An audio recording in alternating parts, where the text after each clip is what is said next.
Bab 3744, Aturan di sini.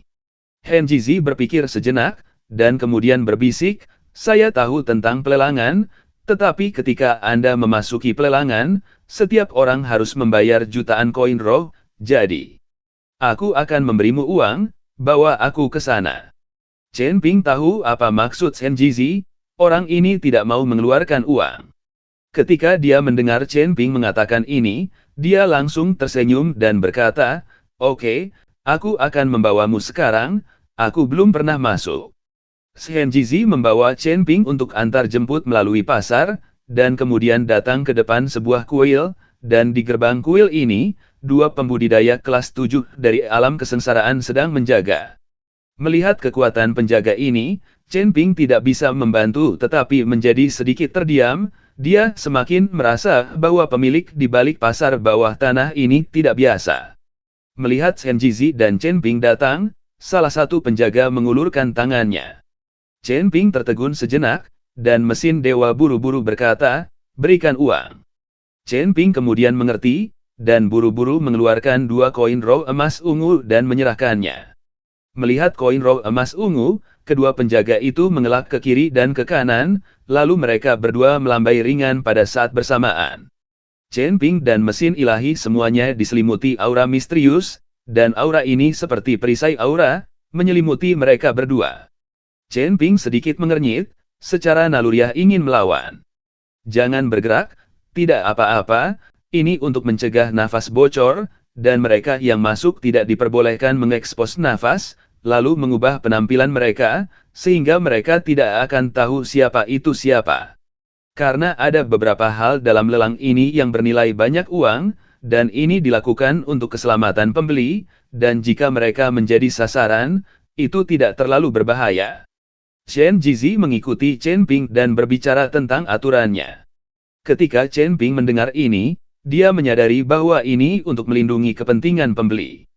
Ini juga untuk mencegah banyak orang bersaing untuk suatu hal, dan pada akhirnya pembeli pasti akan menjadi sasaran secara diam-diam, tetapi jika Anda tidak tahu identitas pembeli, bahkan nafas saya bahkan tidak bisa menyadarinya, dan ketika saya meninggalkan pelelangan, saya tidak tahu siapa itu.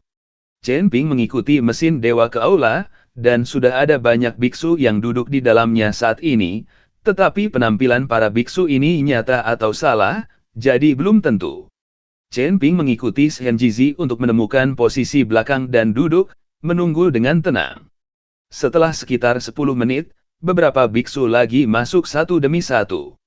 Kemudian pintu kuil ditutup, dan seluruh kuil terbungkus dengan kekuatan.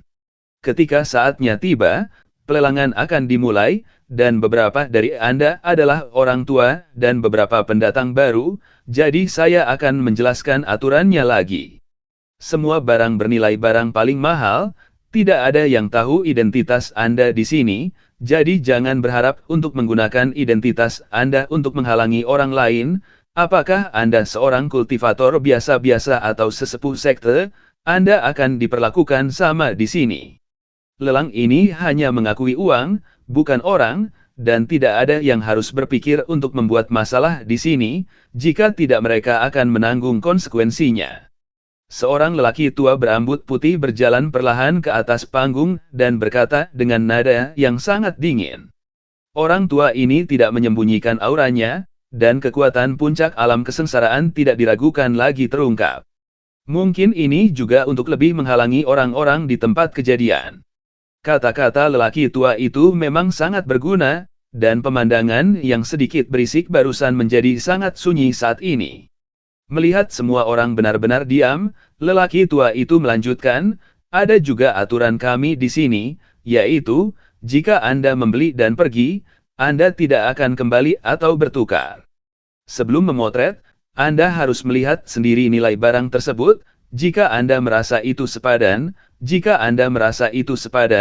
jangan tembak, dan ketika Anda mendapatkannya, beritahu kami bahwa itu palsu, dan kami tidak bertanggung jawab." Kata-kata lelaki tua itu masuk akal, pelelangannya seperti ini, Anda pergi melihatnya sendiri, Anda dapat menembak jika Anda merasa itu sepadan, dan jika tidak layak, Anda tidak akan menembak, tidak ada yang akan membayar untuk pilihan Anda. Pada saat ini, pengalaman semua orang akan diuji. Jika Anda benar-benar membeli yang palsu, Anda akan ditertawakan sampai mati, dan Anda akan kehilangan istri Anda dan kehilangan tentara Anda. Bab 3745, Palsu. Laoyang, kita semua tahu aturannya, lebih baik kamu cepat, kita semua sedang terburu-buru. Pada saat ini, seorang biksu berkata kepada lelaki tua itu, jelas, biksu ini adalah pelindung lama, dan dia harus terbiasa dengannya, kalau tidak dia tidak akan mengatakan hal seperti itu. Oke, kalau begitu aku akan menunjukkan harta karun pertama. Setelah Laoyang selesai berbicara, dia kemudian memberi isyarat. Seorang anggota staf berjalan membawa barang yang ditutupi kain merah. Ketika kain merah diangkat, semua orang melihat bahwa itu adalah patung, tetapi patung itu terlihat sangat sederhana dan tua, dan sepertinya ada noda karat di atasnya. Namun, saat kain merah diambil, perubahan kehidupan langsung menyebar. Segera setelah itu, Laoyang meninju patung dan menyuntikkan aura, dan segera patung itu bersinar dengan cahaya, dan cahaya itu seperti cahaya Buddha, yang membuat orang sangat nyaman. Melihat pemandangan ini, banyak biksu menjadi gelisah, dan bahkan mesin dewa membuat mata mereka menyala, dan pantat mereka meninggalkan tempat duduk mereka. Mungkinkah ini patung dewa atau Buddha? Saya paling menyukai hal semacam ini, dan saya memiliki banyak dewa dan Buddha di rumah saya. Napas Shenjizi menjadi pendek, dan dia berkata dengan gembira. Chen Ping tidak berbicara, tetapi memperhatikan dengan tenang. Tuan-tuan dan nyonya-nyonya, patung ini ditemukan di sebuah gua di Gunung Iblis Surgawi, dan Anda juga harus tahu bahwa Gunung Iblis Surgawi kita dulunya adalah medan perang para dewa dan iblis, dan ada kekuatan yang tak terhitung jumlahnya yang jatuh di Gunung Iblis Surgawi, jadi itu normal untuk menyebarkan beberapa harta. Meskipun patung ini sedikit rusak dan tua, masih ada aura yang mengalir di atasnya, dan jika ada yang menginginkannya, mereka dapat mengambilnya hanya dengan 5 juta koin raw.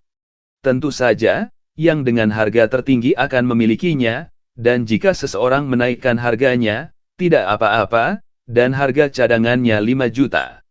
Laoyang memperkenalkan kepada semua orang. Apa yang terjadi tahun ini? Item pertama ini adalah benda kelas berat ini, sepertinya itu adalah sisa dari yang abadi. 5 juta, harganya tidak mahal, tapi agak terlalu rusak. Seharusnya ada hal-hal baik di belakang, tunggu dan lihat. Banyak biksu berbisik.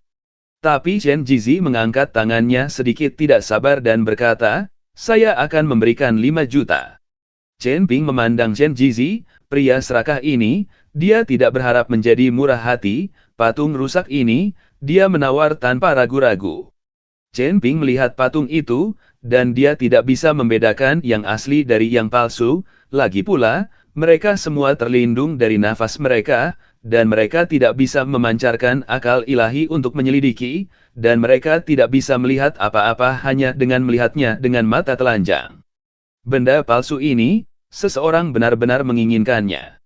Pada saat ini, Raja Iblis Awan Merah berbicara di lautan pengetahuan Chen Ping. Ini palsu. Chen Ping tercengang.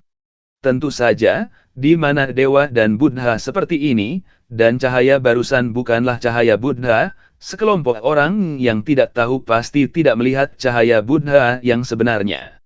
Dengan mata surgawi saya bisa melihatnya sekilas. Setelah Raja Iblis Awan Merah selesai berbicara, Chen Ping hanya merasa dunia di depannya berubah warna dalam sekejap. Raja Iblis Awan Merah membuka mata surgawi untuknya, dan pada saat ini, patung itu muncul di mata Chen Ping, dan garis-garis muncul. Chen Ping menatap patung itu dengan erat, dan tiba-tiba mengerti di dalam hatinya. Cahaya Buddha macam apa yang ada barusan, dan perubahan kehidupan, ada pola formasi yang sangat kecil yang diukir di dalam patung ini, dan kemudian pola formasi dibuka melalui kekuatan spiritual, dan akan ada cahaya itu.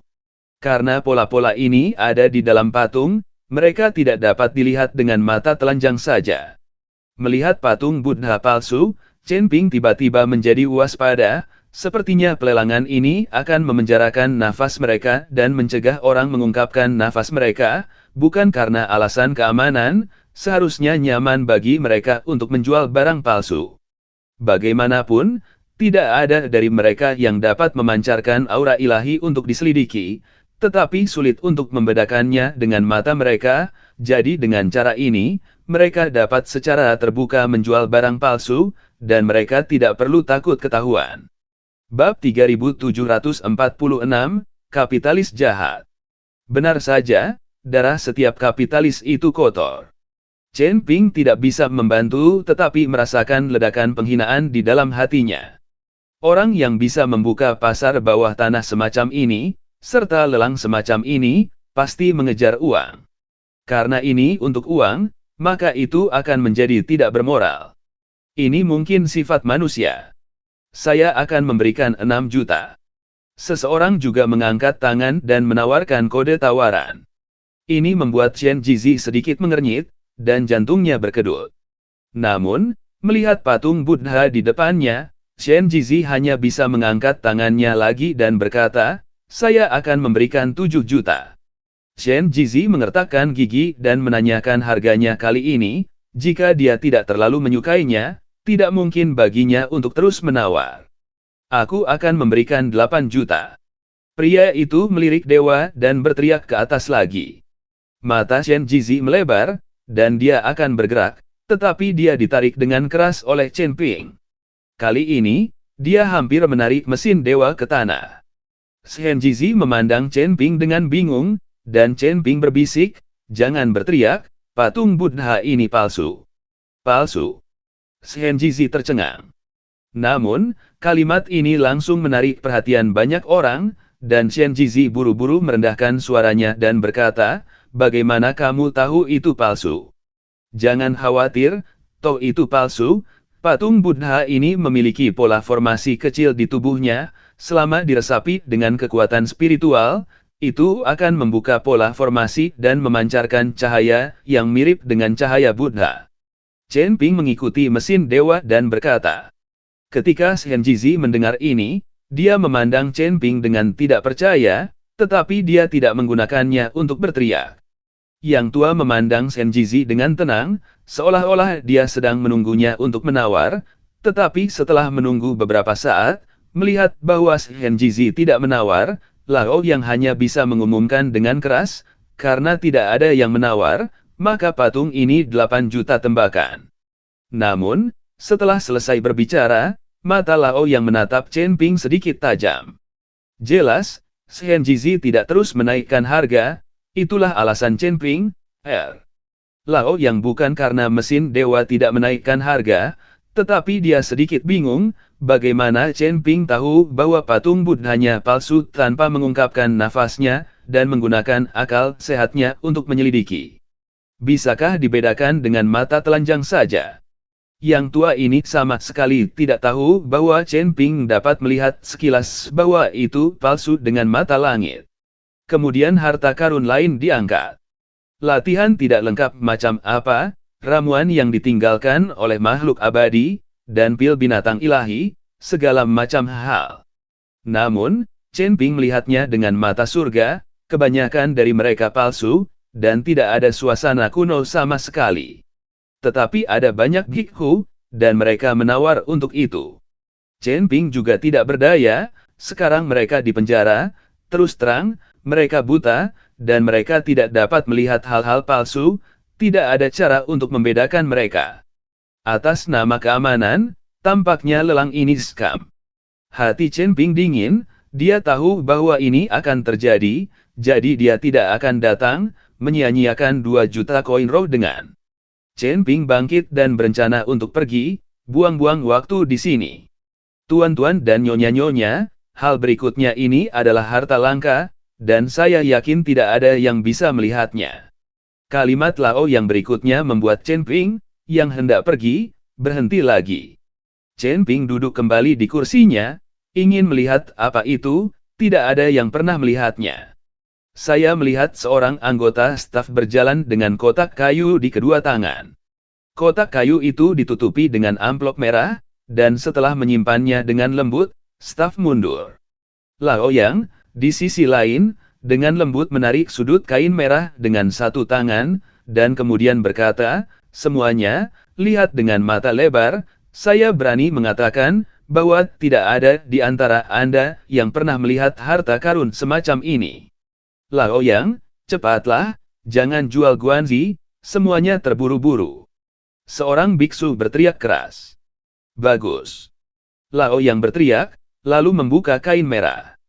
Saya melihat bahwa kotak kayu itu transparan di sekelilingnya, dan tulang lengan ditempatkan di dalam kotak kayu.